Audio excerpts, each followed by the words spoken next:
So I think, you know, coming to America does give people an opportunity to sort of not be so bounded by those, whether we call it, you know, impressions, feelings, stereotypes, animosities that might exist toward another group.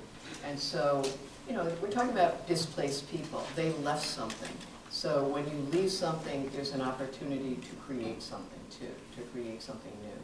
So, so these Chinese migrants, no matter when they arrive, it really is an opportunity to, you know, learn new cultures. And it may not be so true for the actual immigrant generation, but for the next generation, it really is, whether it's Juxings or, you know, I mean, it's not really true that all of us are empty, you know, you know, there's actually something there, but it's not like, exactly like what the parents left behind. And it's part of recreating something new. So that there really is that, you know, we can say a Chinese-American culture, but it's dynamic. It's, you know, with different waves of immigrants, migrants, refugees, that culture is going to change. That's true for American culture overall too. So it's not a static, fixed thing. But I would say that, you know, the culture here for Chinese in America is far more dynamic in the sense than for, you know, the Han people in China, where it's so much more homogeneous. And we won't even get into government regulation or anything like that. But that's my thought about it. I'm sure all of you have you know, deep things to share about that too. So we have two questions, one here and one here. So we'll start there, and then we have two in the front. Okay, you mentioned 5% were extremely wealthy, 20% were middle class. I was wondering if you can comment on how well they fared in the new China, and how many of those 5% of the rich and how many of the 20% of the middle class actually made it out. So how many of the 25%, so what, 1.5 million of the 6 million potentially could have left? There are no records of those times that I could find, because if you remember, we're talking about a society, a country in extreme chaos.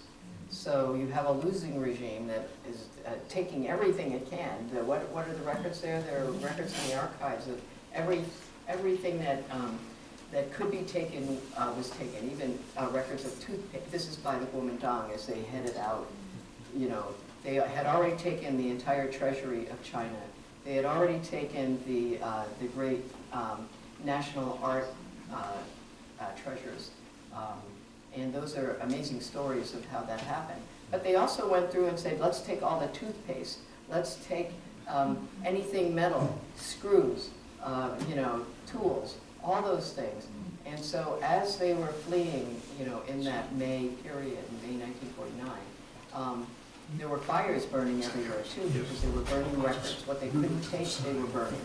They didn't want to leave anything for the communists. So when the Communist Party marched into Shanghai, and then later had the October Revolution, they had basically inherited a country that had been stripped of all useful things, had no records.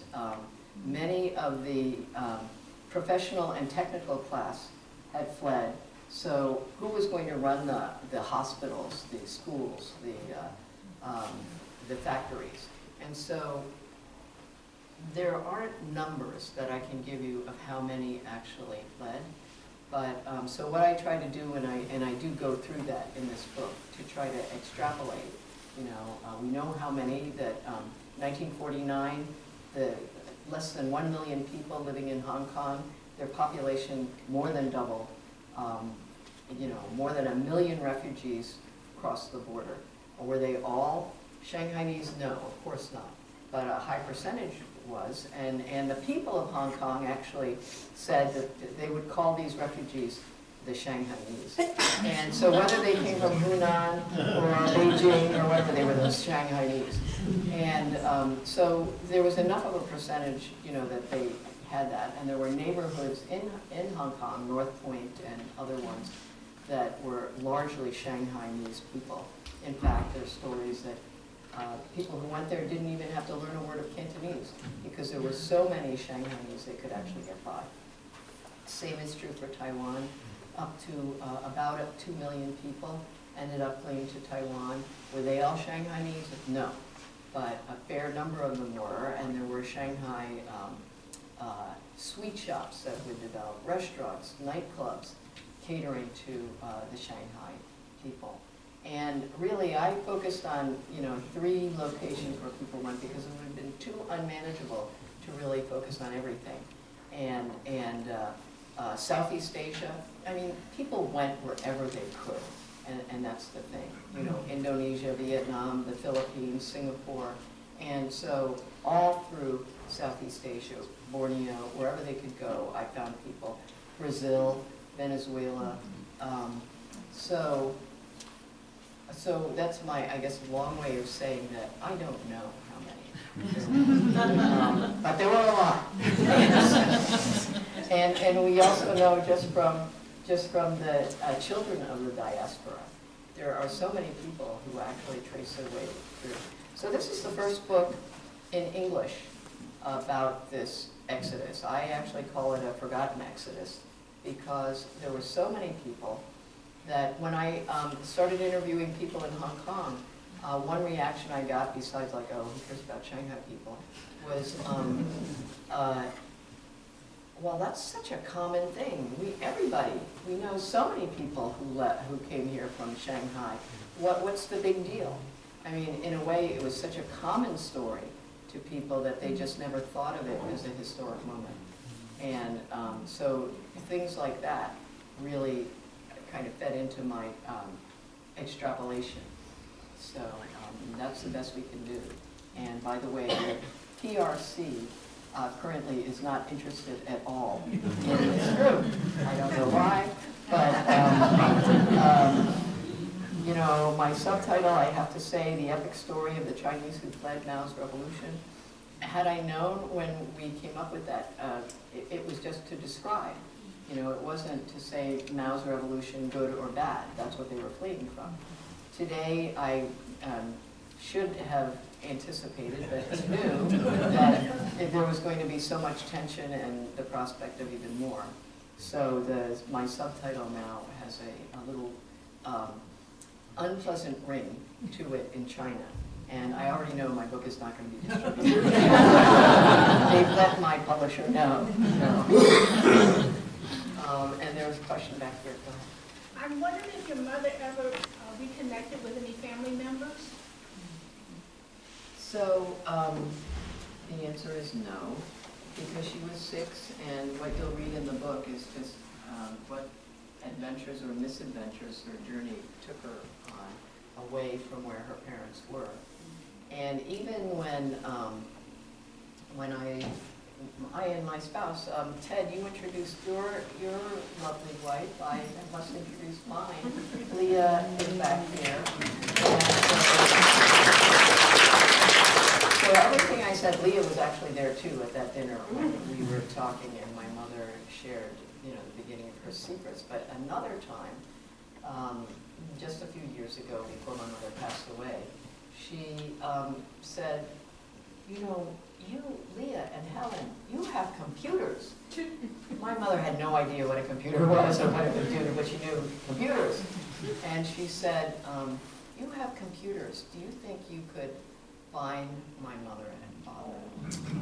Now, my mother was in her 80s then, and she didn't remember her family name at that point. And so, I had the sad daughterly duty to give a response and just say, no, Mom, even with these computers, I don't think so. But I guess I would say that it just showed how much of a hole that left in her heart. And even at that age, where she, I'm sure, knew the answer to that question, but she still had that hope that these magic computers could maybe find something. And that's one of the things when I think about all the people I interviewed and how many of them have had, very sad stories to tell or left behind children, and didn't reconnect for another 30 years or more, that the trauma they experienced is the trauma that refugees today are experiencing. And I just would hope that they don't have to carry for the next 70 years, or maybe even to the grave, stories that they can't begin to heal from. But so that was, at least my mother did share those things, and did share the wish that even in her 80s that she still wished this.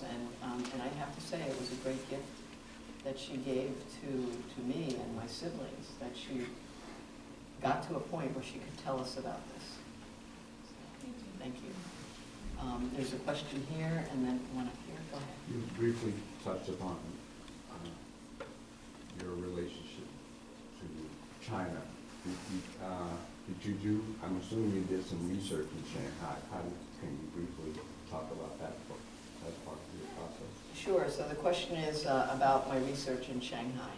And I was fortunate to get a Fulbright, become a Fulbright scholar, which helped fund my staying in Shanghai for 6 months. So I actually lived in Shanghai. I had been there a number of times previously, but this was to really just, I was trying to find people who had either gone and come back. I knew people who had done that. As well as to talk about people who had been left behind and to interview them and find there were all these networks. So alumni networks, school networks of various kind, business friends, family. And so I tried to connect with anybody I could in Shanghai.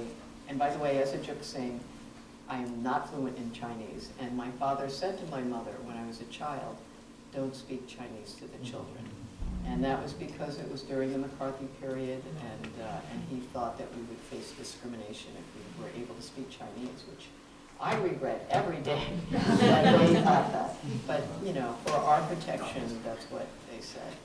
And so I did find some help, you know, of a journalist who worked with me to interview people in Chinese. So as a translator, who would go with me to the Shanghai Municipal Archives, which they have a fairly extensive archival collection. And some of the schools, like St. John's University, the entire archive is there at the Shanghai Municipal Archive. Well, other places too, in Austin, Texas, for example. But